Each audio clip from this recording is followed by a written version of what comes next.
अस्सलाम वालेकुम नाज़रीन, धरती टीवी में भलीकार मां आया मंजर अजीज सब खां पहिरां शामिल कंदासीं हिन वक्त जूं हेडलाइंस।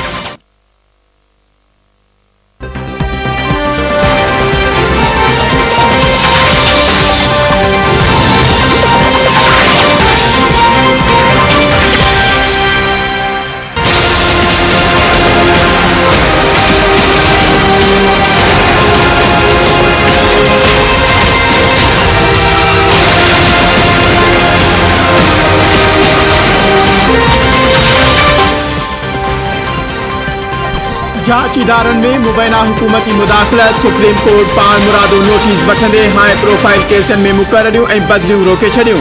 प्रोसिक्यूशन खे ईंदड़ ॿुधणी ताईं हाई प्रोफाइल केस वापसि न वठण जो हुकुम। अदालत DG FIA समेत नेब चेयरमैन ऐं लाॻापियल आफ़ीसरनि खे नोटिस जारी कंदे खाइनि जवाब तलब करे वरिता।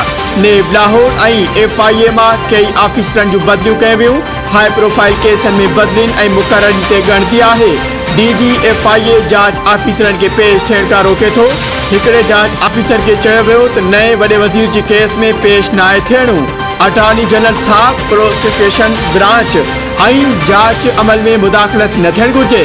चीफ जस्टिस उमर अता बंदयाल जा रिमार्क्स। हुकूमत खां 6 हफ़्तनि दौरान ECL मां ख़ारिज थियल माण्हुनि जा तफ़सील तलब।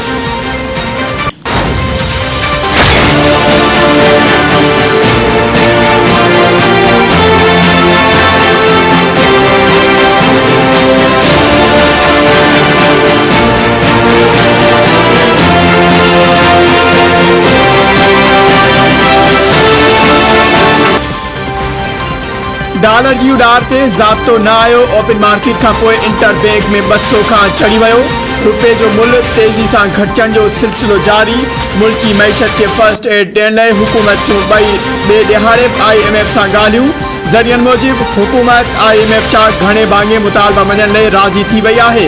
हुकूमत तरफ़ां सब्सिडी में घटिताई करण ऐं निजकारी लाइ ट्रायम्फ रैंप ॾियण ते बि रास्तो ज़ाहिर। मुआशी बहरान समेत मुख़्तलिफ़ मामलनि ते अवाम खे एतमाद में वठण लाइ वज़ीर आज़म तरफ़ां सुभाणे क़ौम खे ख़िताब करण जो इम्कान। वफ़ाक़ी हुकूमत परली शयूं घुराइण ते पाबंदी मड़े छॾी। वॾियुनि गाॾियुनि, मोबाइल फ़ोन्स, मेकअप ऐं टिश्यू पेपर्स जी दरामद ते पाबंदी हूंदी। जेम्स ज्वेलरी, चमड़े, चॉकलेट, जूसनि ऐं सिगरेट ते दरामद तोड़े confectionery, furniture, fish, frozen food, dry fruit जी इम्पोर्ट ते पाबंदी लागू। वज़ीर आज़म शहबाज शरीफ़ चयो आहे त लग्ज़री आइटम जी दरामदी वारे फ़ैसिले सां नाणे जा मटासटा वारा ज़ख़ीरा बची वेंदा। माली तौर मज़बूत माण्हुनि खे हिन कोशिश में अॻिते अचणु घुर्जे। असां किफ़ायत शुआरी ते अमल कंदासीं। वफ़ाक़ी हुकूमत मुआशी तबाही ऐं मुल्क में महांगाई जो ज़िम्मेवार अॻूणी हुकूमत खे क़रार ॾेई छॾियो। वफ़ाक़ी वज़ीर मरियम औरंगज़ेब चयो आहे त इमरान ख़ान तरफ़ां IMF सां कयल मुआहिदे सबबि मुल्क में महांगाई आहे। 4 सालनि में मुल्की मईशत खे तबाह कयो वियो। मुल्क अंदरि हिन वक़्तु एमरजेंसी जहिड़ी सूरत हाल आहे।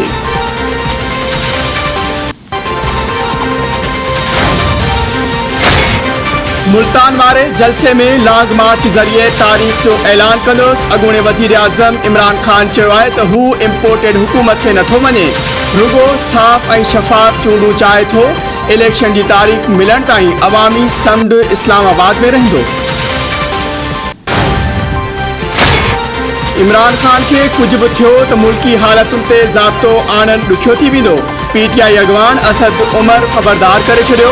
चवे थो इमरान ख़ान ख़िलाफ़ ताक़त जे इस्तेमाल जूं तजवीज़ूं ॾिनियूं पियूं वञनि। जेकॾहिं केरु सम्झे थो त ताक़त सां अवामी रद्दअमल दॿाए सघिजे थो त इहा भुल आहे। फ़ैसिला कंदड़ कन खोले ॿुधी छॾनि। माण्हू माफ़ कंदा आहिनि पर तारीख़ कॾहिं माफ़ नाहे कंदी। जेकॾहिं तव्हां का ग़लती कई त पाकिस्तान खे वॾो नुक़सानु थींदो।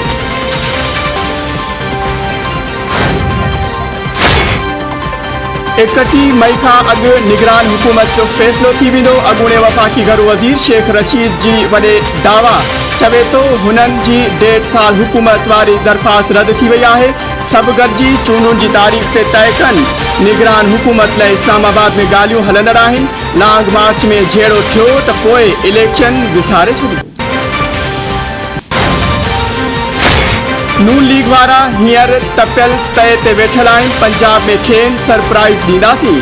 पंजाब असेंबली जे स्पीकर चौधरी परवेज़ इलाही चयो आहे त शरीफ़नि जी वफ़ाक़ में रांदि ख़त्म थी चुकी आहे, पर उन्हनि खे सम्झ में ई नथो अचे। एतमाद जे वोट खां पहिरीं सादिक हुसैन ऐं तारिक बशीर खे वापसि वठी ईंदासीं।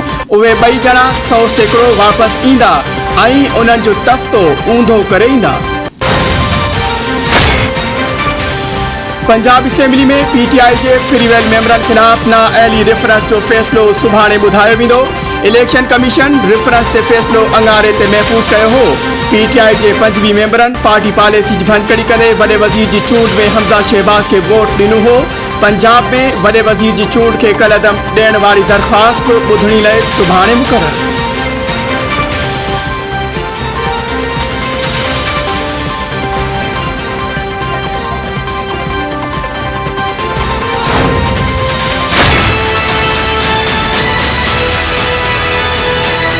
असगर शाह नामी जो शख्स है जो कि ये एंटी पाकिस्तान नैरेटिव लेकर चल रहा है, पाकिस्तान के खिलाफ उकसाता है, रियासतों के खिलाफ उकसाता है या कानून नाफिज करने वाले इदारों के खिलाफ उकसाता है। सारे ईरान से ऑपरेट कर रहे हैं, उनके जो लीडर्स हैं और उनको फाइनेंसिंग है वो ईरान और इंडिया और वहाँ से हो रही है।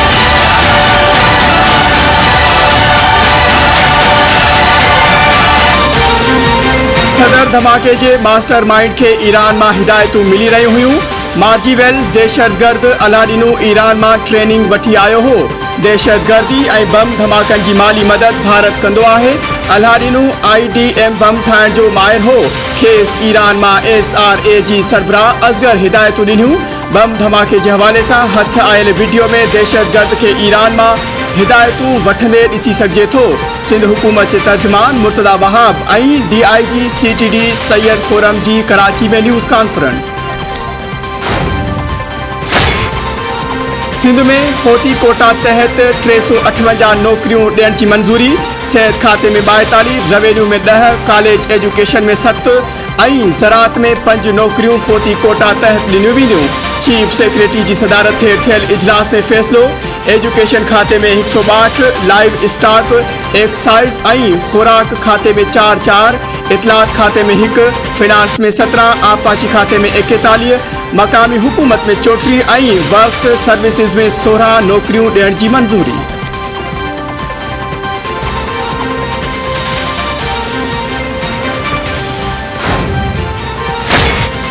खानपुर तालके जे कच्चे में पुलिस में गैर महफूज बनल 3 एहलकार मुबैना तौर अगवा। अणॼातल हथियार बंदन लकी गुलाम शाह बरसा पुलिस पिकेट तां 3 एहलकारनि खे मुबैना तौर अगवा करियो। एहलकारनि जी बाज़ाबी लाइ शिकारपुर ज़िले जे मुख़्तलिफ़ थाणनि जी पुलिस जवाबदारनि पुठियां रवानी।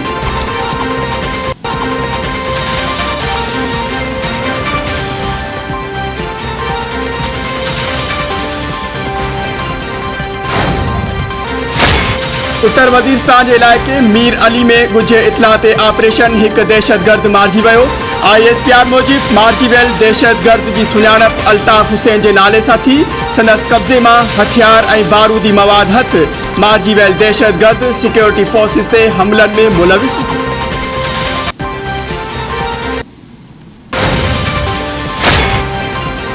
उमरकोट शहर की विच बाजार में हथियार बंदन गोलियों हणी नौजवान के कत्ल करे छड़ियो। मार्जीवेल नौजवान की सुञाणप हनीफ दर्स तौर थी। इतलाते पुलिस वाक़े वारे हंध पहुंची मक़तूल जो लाश अस्पताल मुंतकिल कयो। कत्ल जा कारण मालूम न थी सघिया। शहरीन विच शहर में कत्ल के उमरकोट के अमन खिलाफ साजिश करार ॾेई छड़ियो। सखर में गुलाम मोहम्मद महर मेडिकल कॉलेज के शागिर्दन जो इंतजामिया की मुबैना तशद्दुद खिलाफ एहतजाज। हॉस्टल और कॉलेज में बुनियादी सहूलतूं न हुअण ते प्रिंसिपाल खिलाफ एहतजाज कयोसीं त गार्डन हथा तशद्दुद करायो वियो। इख्तियारियूं मामले जो नोटिस वठी इंसाफ ॾियारीन। एहतजाज कंदड़ शागिर्दन और शागिर्दियानी जो मुतालबो। एहतजाज के कवरेज करण तां कॉलेज इंतजामिया जो सहाफ़ियुनि खे धमकियूं। बलोचिस्तान के खची बुलान वाले इलाके में रिंद बिरादरी की 2 धुरिन में छेड़ो। एक ई धुर जा 3 जना मारिजी विया, 1 जख्मी। मक़तूलन में जान मोहम्मद, जाफर और इनायतुल्लाह रिंद शामिल। जख्मी थियल मीर हसन रिंद इलाज लाइ अस्पताल मुंतकिल।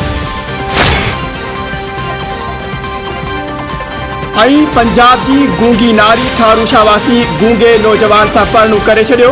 व्हाट्सएप ते प्यार जा पेज उॾाइण बैदि गूंगी नारी ठारूशा पहुची नौशरो फिरोज जी अदालत में परणु कयो। गूंगे नौजवान जे भाउ सिकंदर सैते ॿुधायो त गूंगे जोड़े जे परणे ते नारी जी माउ ऐं भाउ राज़ी आहिनि, पर संदसि पीउ कावड़ियल आहे जेको जोड़े खे मारण जूं धमकियूं ॾेई रहियो आहे। इख़्तियारियूं मामले जो नोटिस वठी तहफ़ुज़ फ़रहाम कनि।